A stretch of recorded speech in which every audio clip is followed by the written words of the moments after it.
Good morning, everyone. I'll be presenting an overview of the current landscape of antepartum CTG analysis from a machine learning exploration perspective. So this is not from a clinical point of view, it's from a machine learning perspective. So I'll go through a brief timeline of a CTG analysis in antepartum before moving on to cover 4 areas: summary of the current landscape, antepartum CTG in the broader medical AI landscape, and our early investigation into LLMs and foundation models. And also, we will talk about the future direction of our work. So in the early 1990s, the Dawes-Reitman algorithm was introduced to assess fetal well-being during antepartum period. It is now a routine part of antenatal monitoring practice across the UK. And this was the first major rule-based algorithm being used in this field. So in the early 2000s, study of machine learning in the field began to appear. These were based on some form of decision tree method and are conceptually similar to Dawes-Reitman algorithm in that they rely on a set of CTG features. And all of those were done on private data set. And then in 2012, the first antenatal dataset consisting of tabular CTG features were released to this field. This is where we started to see more ML studies emerging, as well as the first neural network studies in this field. So, and then automated feature learning with deep learning appeared in the early 2010s, although this was still based on private dataset. So from the early 2020s onwards, we started to see more studies using deep learning for new tasks such as denoising, reconstruction of signals, and generation of artificial signals for ML application. We also started to see more complex deep learning method used in studies with models designed specifically for CTG analysis. So, drawing on those studies, we can summarize the current landscape into 4 major findings. The first one being the method used in this field are still very narrow, with convolutional approach remaining the most popular choice. Second, we have relatively few studies in the field investigating machine learning application for antepartum CTG. So for a simple comparison here, we look and compare the field of antepartum to intrapartum studies, and a quick Google Scholar search across the first few pages show that the majority of the studies are based on intrapartum analysis, with only 9 antepartum studies. Then we also found that prediction tasks in antepartum remain comparatively challenging. So to visualize how models in antepartum struggle, we compare performance of common ML prediction tasks using the same exact model in both antepartum and intrapartum field. Here we see all models performing worse in antepartum tasks. And this is despite the fact that 2 of these models were actually developed for antepartum analysis. We use our own Oxmed dataset for antepartum tasks, and also the public dataset for CTU UHB dataset, and also the soon to be released APHP dataset for intrapartum tasks. So even when a model looks promising, we have actually no way to evaluate it. In our case, we often have to retrain the model on our internal data because there's no publicly available dataset. So this makes reproduction, external validation, and comparison almost impossible. So when we look at what the field of machine learning is capable of today, the majority of our work remains stagnant. Most studies here are still prediction-centric, with only small improvement coming from minor tweaks to the model architecture, where our main focus is still on predicting an outcome or reporting the performance.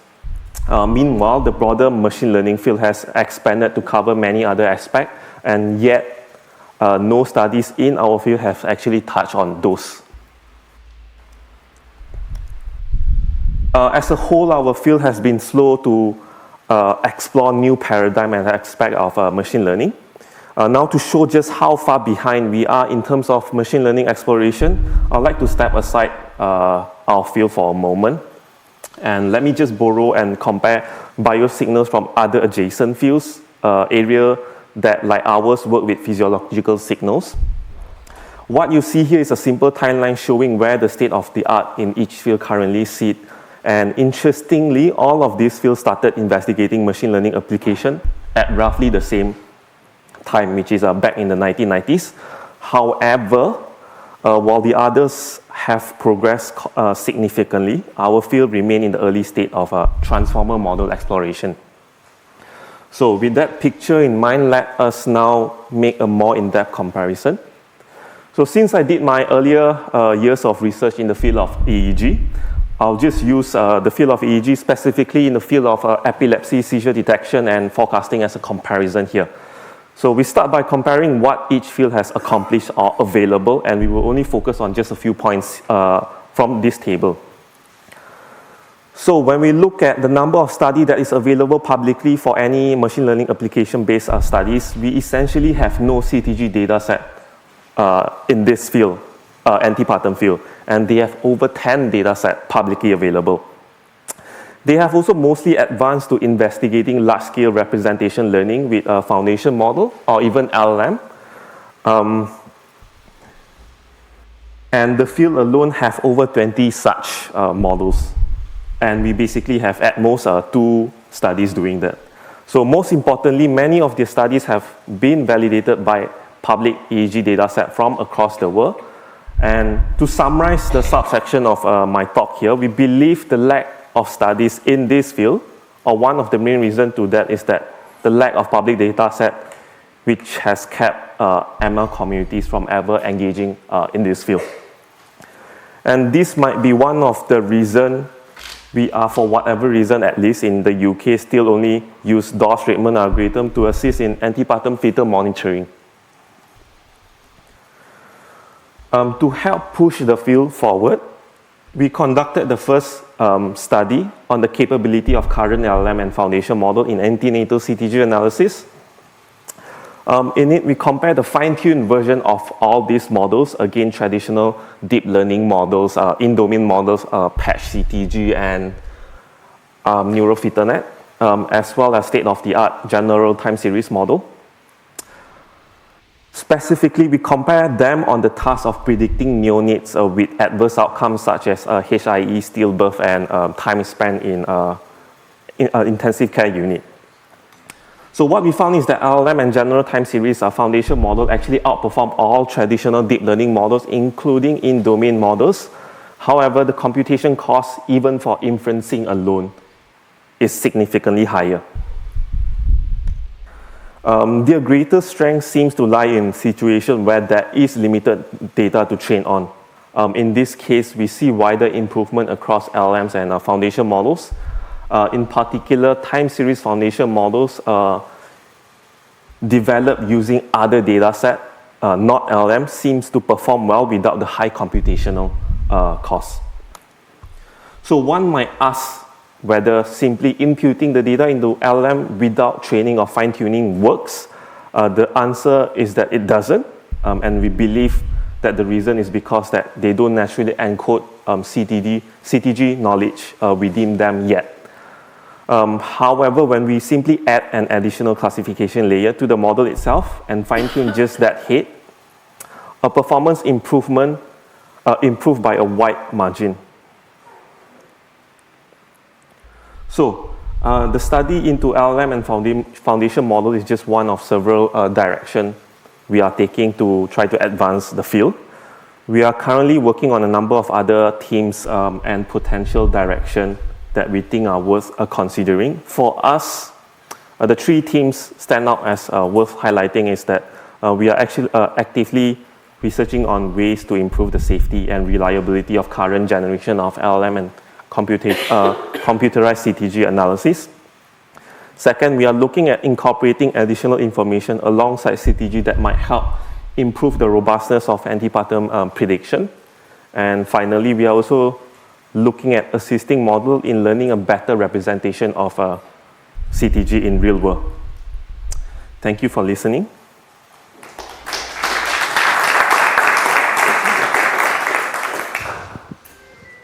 Thank you, Sheng. Great presentation. And up we have a question. I have to come in front for the next session, but you said the CNN remain the main architecture in processing CTGs.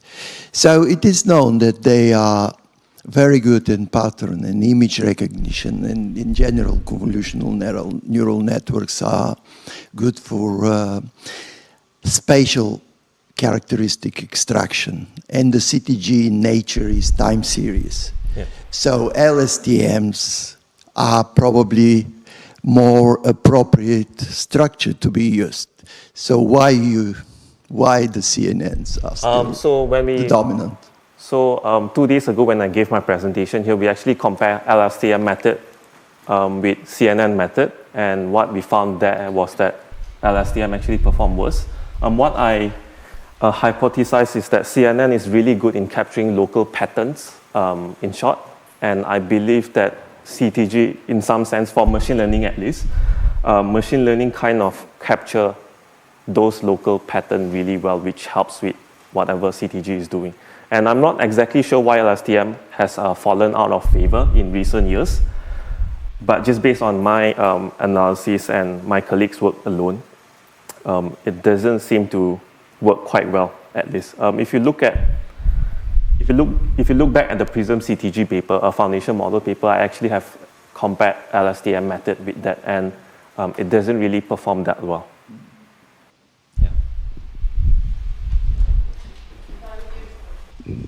Sorry, is it good? Yeah. Would you come back to the slide where you showed the foundation? Here we go. The foundation models on EEGs and the fact that we haven't caught up quite with CTGs. And the question is about the slide.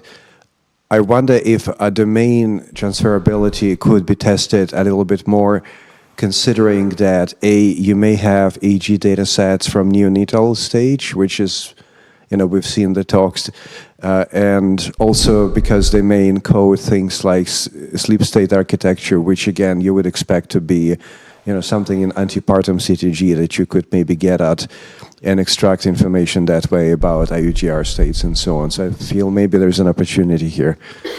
So I think ECG model at least might have the capability in transferring to our field. But I have not tested all those models. I think there is over 15 foundation models in ECG, and there's like over 20 to 30 publicly available data set in those fields. So I think we could somehow train the model on ECG itself and then try to transfer it into CTG, and it might work because they have significantly larger data set than our field. So before we move on, we have a last question here. It looks like the LLM did not do much all on its own, unless you put a trainable head, you call it. Yeah. So what was the LLM doing? Was it doing pre-processing? Was it doing pre-processing and embedding? Was it just choosing an embedding? What was it doing? So the LLM basically is trained on everything that is available online publicly. So they are able to somehow, this is based on the older LLM. Even the older LLM somehow is able to kind of analyze time series pattern in a sense. But what I believe why they fail here is because we do not have a publicly available data set yet to them to train on. If our field is moving forward with a large publicly available data set, I'm sure one of the big company in LLM will train on those, and then half of the model will probably be beaten by LLMs.